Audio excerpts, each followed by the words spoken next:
بسم الله الرحمن الرحيم والحمد لله والصلاة والسلام على رسول الله صلى الله عليه وسلم. Today we are taking the seventh lesson in the phonetic rules of Quranic recitation. This course is about Tajweed of Quran. It is providing, as we know all, the intermediate level of Tajweed. And inshallah, we will be taking today the rules of Mudud. We will continue and pursue our work on Mudud, lengthening, letters of lengthening. Just let us remember or remind ourselves about what are the letters of Mudud. We just said that the letters of Mudud are three letters in Arabic called or named Huruf al-Illa.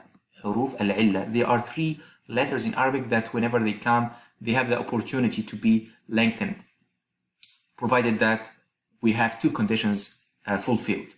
The first of these conditions is that these three letters come second, unvoweled. That's to say, they are not carrying neither fatha, neither dhamma, neither kasra. So they should come second. The second condition is that they should be preceded by a letter carrying a compatible carrying a compatible vowel for each of these letters. So, for example, when we say a compatible vowel for alif is fatha, a compatible vowel for waw is dhamma, a compatible vowel for ya is kasra. So when we say لَقَدْ خَلَقْنَا, here we have an alif that is second. Always alif is coming second, by the way.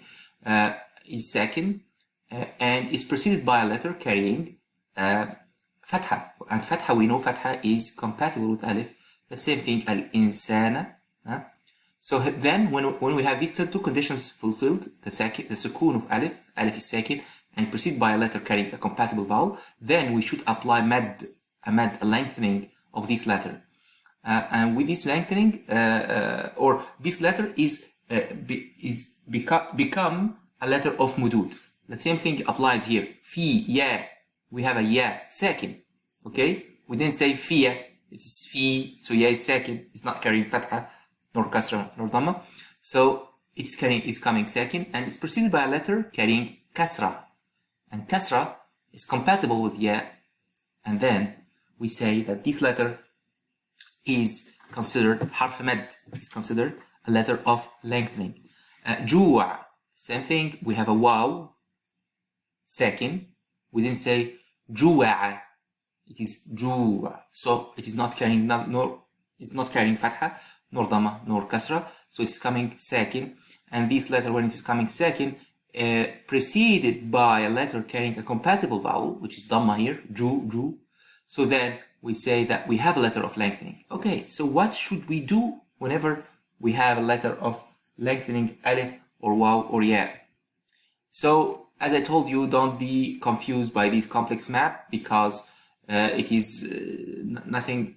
It is just a summary of all letters of mudud, and you will appreciate it, all rules of mudud, and you will appreciate it by the end, because it will summarize everything in one page. So this is very useful.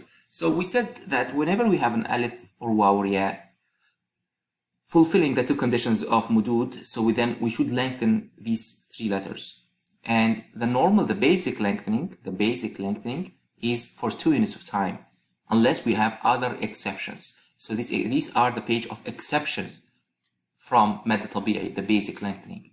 So here in the case of Qul A'udhu, we have a waw second, preceded by a letter carrying dhamma.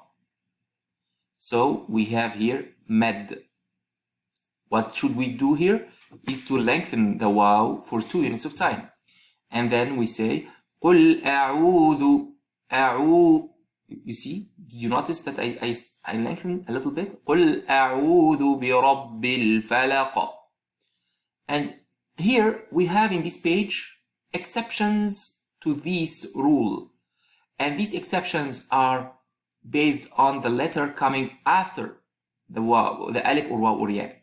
So if the letter coming after waw or alif or ya, madiyya, we will if the letter coming after these three letters is hamza or sukoon, we have exceptions. We have other rules to apply. Okay, so here we don't have hamza or sukun, so it remains basic lengthening unless we have hamza or sukun coming after the lengthened letter, okay, or the lengthening letter.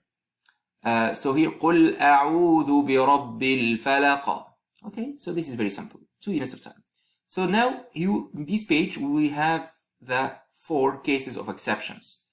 So when it is followed by any of these letters followed by hamza or sukun, as in case 3 and 4, sukun, original sukun or contextual sukun, we will extend differently from the basic rule of 2 units of time. Okay, let's see the first exception. So here we say, if the mad, the letter of lengthening or the lengthening letter is followed by hamza, like here, jaza'uhum, jaza'uhum. So the rule deviates a little bit from the basic lengthening. It will be different. So here, first of all, let's revise if we really have a letter of lengthening or not. Here we have alif, sakin. As I told you, alif is always coming sakin, unless it has hamza. But we're not talking about hamza here. We are talking about alif without any hamza. So alif here is coming sakin for sure. And it's preceded by a letter carrying fatha. And we knew that whenever we have alif preceded by a letter carrying fatha, this generates a lengthening letter, which is alif. So we need to say jaza to extend at least for 2 units of time if we are applying the basic lengthening. But here we have an exception because the alif is followed by a hamza. And this hamza is in the same word. Whenever you have these conditions apply in front of you, you need to apply a rule that's different from the basic lengthening or mad tabi'i, which is 2 units of time. Here we will apply a longer lengthening. It's called mad muttasil. Okay, connected lengthening. Why connected? Because the hamza coming after alif are connected in the same word, not in 2 separate words. Okay, so here you will have to lengthen it for 4 units of time, and this is obligatory. This is obligatory. Okay, you really need to extend it. You don't have options here. Okay, so it is mad muttasil, and you need to extend it for 4 units of time. So you say jaza'uhum. It's double the time that you take to pronounce or make the lengthening of a'u, al-waw. A'udhu, qul a'udhu bi rabb. This is 2 units of time, but here it's 4 units of time. So you need to double the time that you take for the waw here. A'udhu. So you say jaza'uhum 'inda rabbihim. Okay, good. So this is called mad muttasil in Arabic. اتصل الشيء بالشيء. When the thing is connected to the thing, to another thing, it's called muttasil, connected. Okay. So what's the opposite case? The opposite case is munfasil. انفصل الشيء عن الشيء. So when something is disconnected from something, it's called munfasil. So here we have في أحسن تقويم. We have ya sakin, yes, and ya is one of the 3 letters of mudud.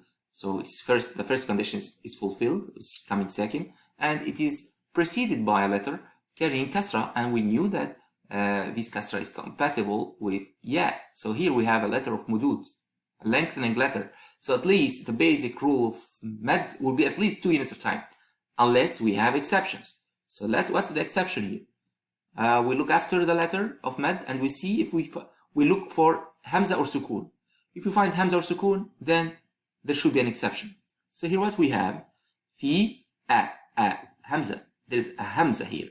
Hamza coming after the letter of mudud. So here we will have to deviate from the mad tabi'i because of the presence of hamza. But here the hamza is coming, yes, it is coming after the ya, harf al-mad, the letter of mudud, but in a separate word.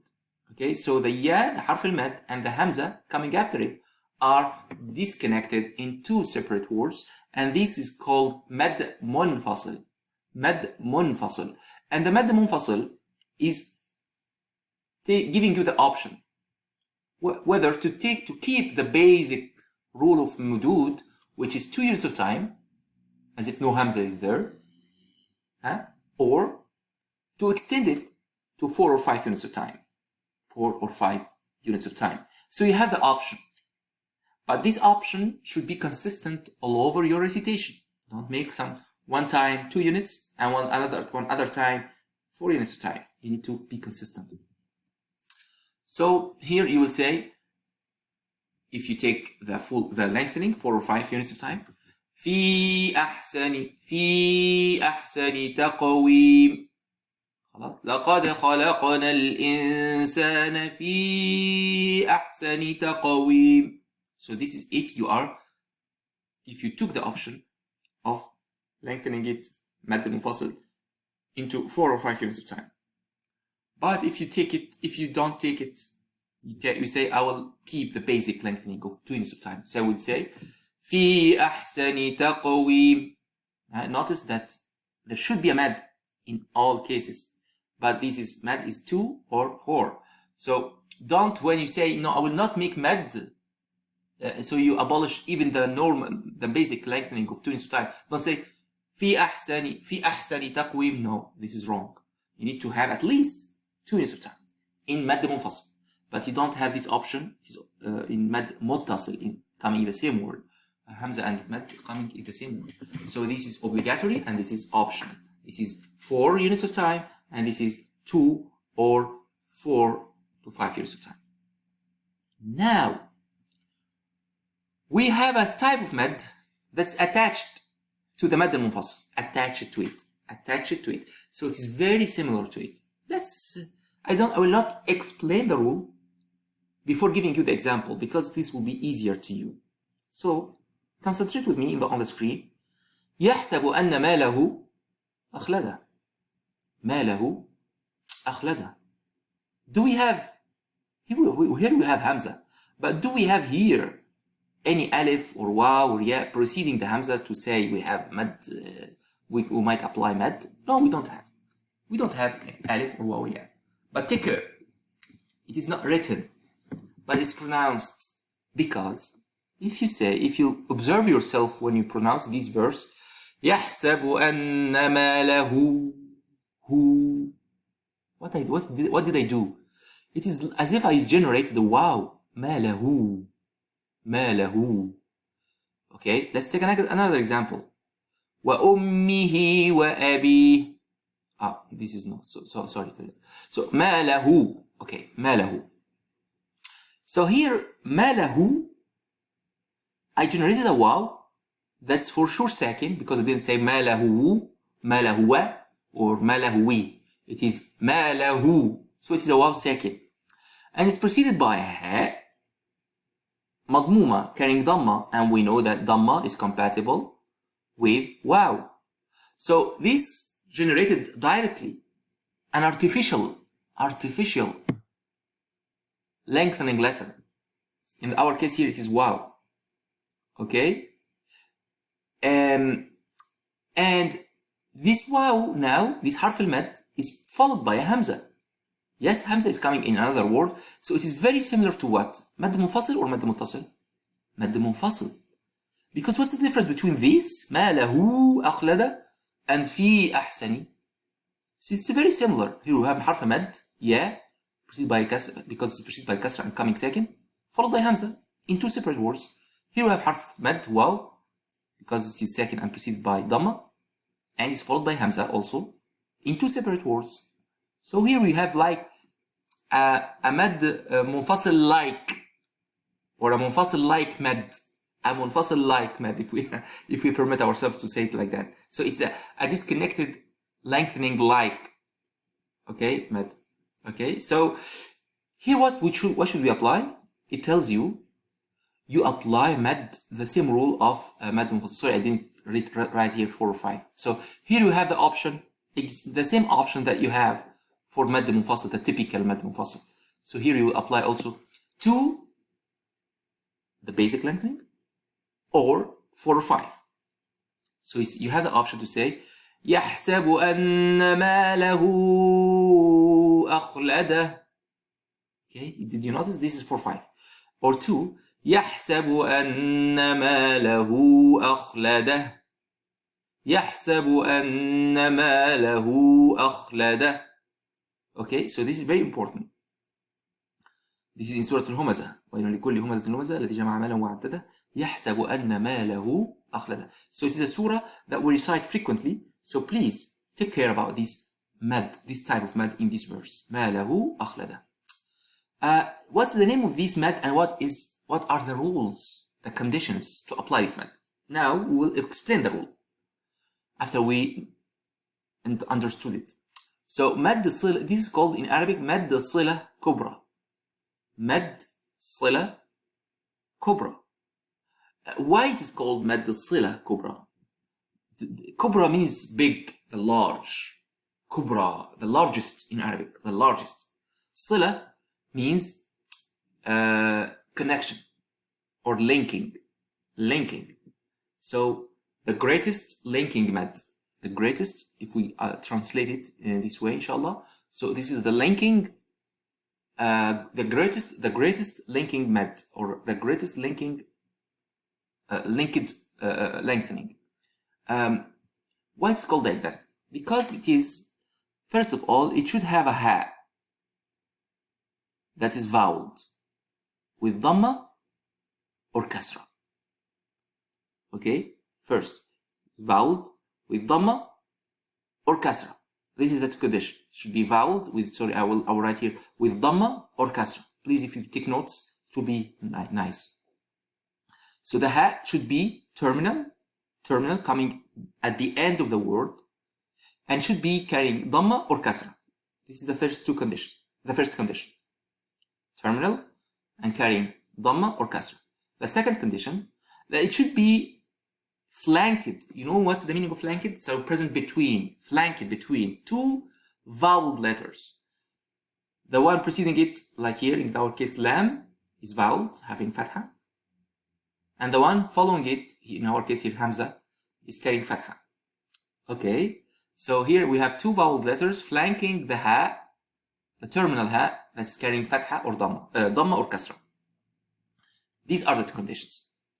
And malahu, there's a nuance here. I don't want to complicate things, but the ha here, what's the meaning of the ha here? What's the significance of ha? Ha here is coming like possession pronoun. When I say your book, kitabuhu, your book, when I'm addressing a male, I'm saying his book, kitabuhu. Okay, so here his all his is ha. His money, this is malahu. His money, this is the interpretation or the meaning or translation of malahu. So ha here should be a pronoun that's not original of the word. It is just attached to the word to give a sense, to give a meaning. So this means this tells us that is a possession pronoun. So malahu. If the ha is coming as an original part, as an original part of the word, the rule does not apply. But I don't want to complicate things. I will tell you a hint how to apply the rule, because in Quran you will see a little wow written like this, the large wow that I wrote here. You will find a small version of it after the word, telling you don't forget. Here you have a mad sila. Okay, so when it is called mad sila kubra, the greatest lengthening, and mad sila sughra, the smallest lengthening. It depends on the letter coming after the ha. If it is hamza, it's mad sila kubra. Then you will have to extend or lengthen it for 2, 4, or 5. But if it is coming after, the letter coming after it is waw, or any other letter, or a letter other than hamza, so and should be voweled, then you will have to extend it for 2 units of time only. Okay, 2 units of time. So here, wa ummihi wa abi, wa ummihi. See here, wa ummihi wa abi, and you see here, this is the little ya that is present, that is written after the ha to tell you that you have here a mad صلة صغرى, or kubra, if it is depending on the letter coming after, whether it's hamza or not. So this is the rule briefly. So we have the مد منفصل, مد متصل, and the مد صلة, which is similar to the مد منفصل, but is applied when we have ha, a voweled ha with dhamma or kasra, flanked between two voweled letters. This is called مد صلة. If the next letter to the ha is hamza, so it's called مد صلة كبرى. If the next letter to the ha is any letter other than the hamza, it's called مد صلة صغرى. Okay, this is مد صلة صغرى. Okay, so now we will apply by reading Quran, inshallah. We will recite Surah Abasa and Surah Al-Tariq. Part of Surah Abasa and part of Surah Al-Tariq to apply this rule, inshallah.